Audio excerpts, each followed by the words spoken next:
In this video, you will learn how to calculate and interpret measures of variability.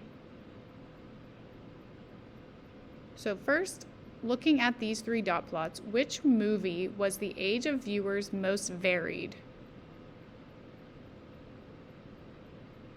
If you said movie B, you would be correct. The word varied means which one is most spread out or which one is most different. So that is what we're going to be focusing on, that term varied and variability. When we're talking about a set of data, what we're talking about is how spread apart or how consistent the data is. We're going to learn three different measurements to describe the variability of a set of data, and today we're going to focus on the first two, range and interquartile range. We're going to do that by looking at box and whisker plots. So what is a box and whisker plot?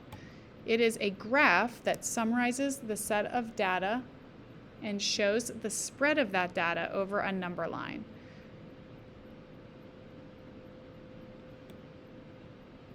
So when we say it summarizes a set of data, what that means is it's not a dot plot like this example. It doesn't have a dot for every single piece of data.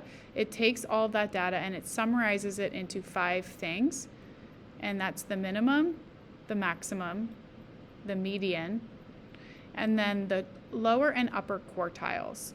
And I will show you how to find those, but those are the medians of both the lower and the upper half of the data. So we're going to use this set of data as an example. Consider the following ages of people in line at a Dairy Queen. There's 12 people in line. First thing we need to do is put these people's ages in order from least to greatest. So you can see I did that here for you.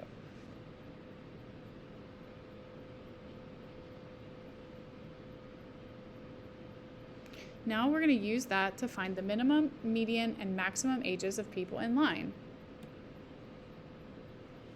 You should have 3 for the minimum, 4 for the maximum, 44 for the maximum, and the median would be 18.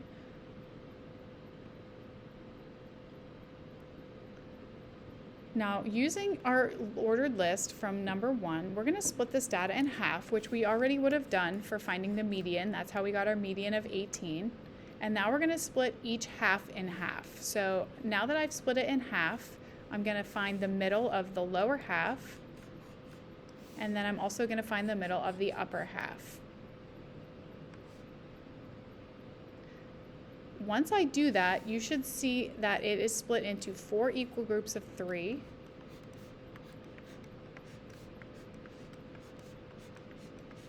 And I can now use that to find the lower and upper quartiles. The lower quartile is 12, and the upper quartile is 24.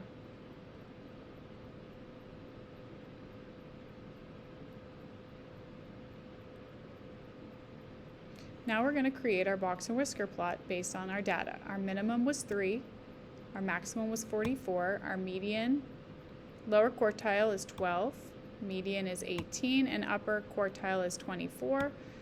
The minimum and maximum make our whiskers, and the other 3 make our box.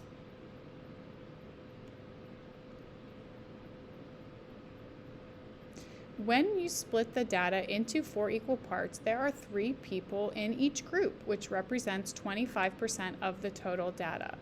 Why does this make sense?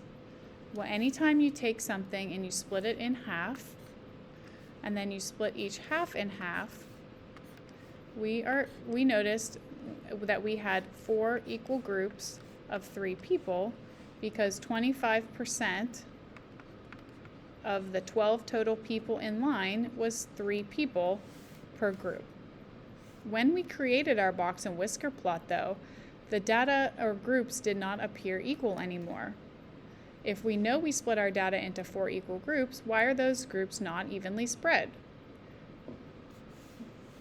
Here is what the question is asking. So we have our minimum here is 3, our lower quartile is 12, median is 18, upper quartile is 24, and maximum is 44. When we took our original set of data and split it in half, the middle was 18. Then we split each half in half. We had someone who was 11 on one side and 13 on the other, so that was 12. And then we split our upper half in half to get our upper quartile of 24.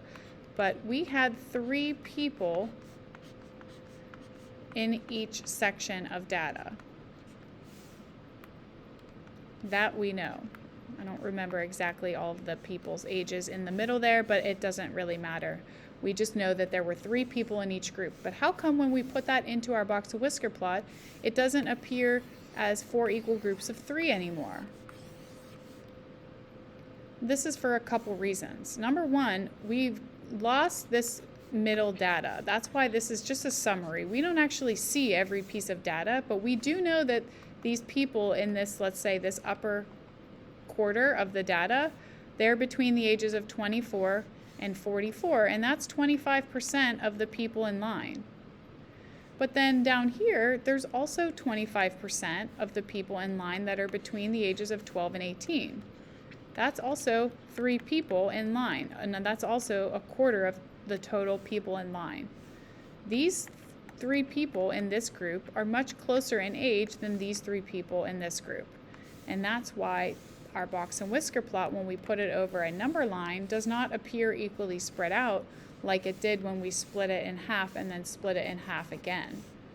And that's because that the people in those groups of 3 are not evenly spread of their ages.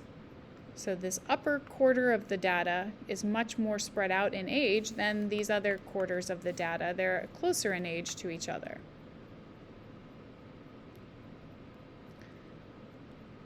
We do need to remember, though, that regardless of how it shows on the box of whisker plot, we know that the original data was split in half and then split in half again, creating 4 equal sections of data. They are just differently spread out. Knowing that,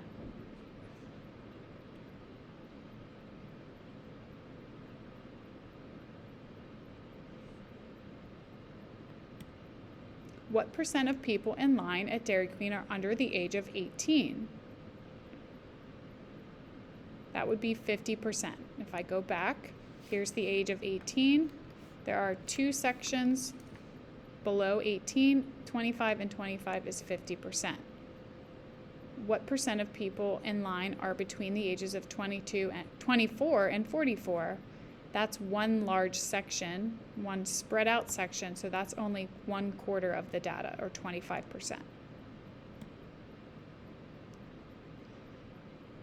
Now we can talk about the spread or the range and interquartile range of the data. The range is simply the maximum number minus the minimum in a set of data.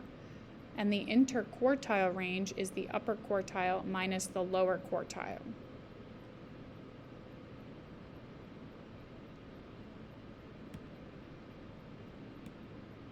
Here's a closer up view of those graphs in your definitions. Now that we know how to calculate them, take a moment to find both of the measurements for our set of data. The range is 41 and the interquartile range is 12. So the overall range is that there's a 41-year age difference between the youngest person in line and the oldest person. The interquartile range tells us the range between the upper quartile and the lower quartile.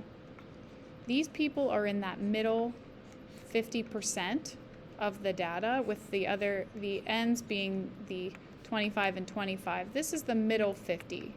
So that's kind of where we focus our attention. That means those people are only 12 years apart in age. Do you think both of these measurements give an accurate picture of how spread apart the ages of people in line at Dairy Queen are, or is one better than the other, and why?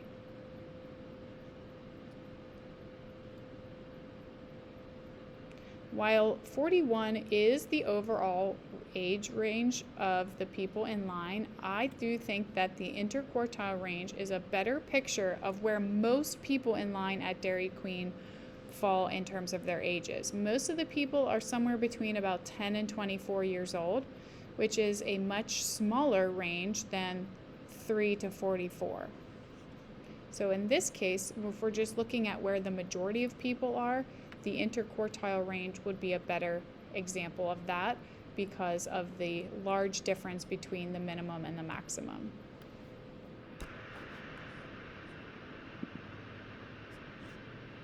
Here are some extra practice problems to help you with box and whisker plots. Pause if you want to try these on your own, and I will show the answers.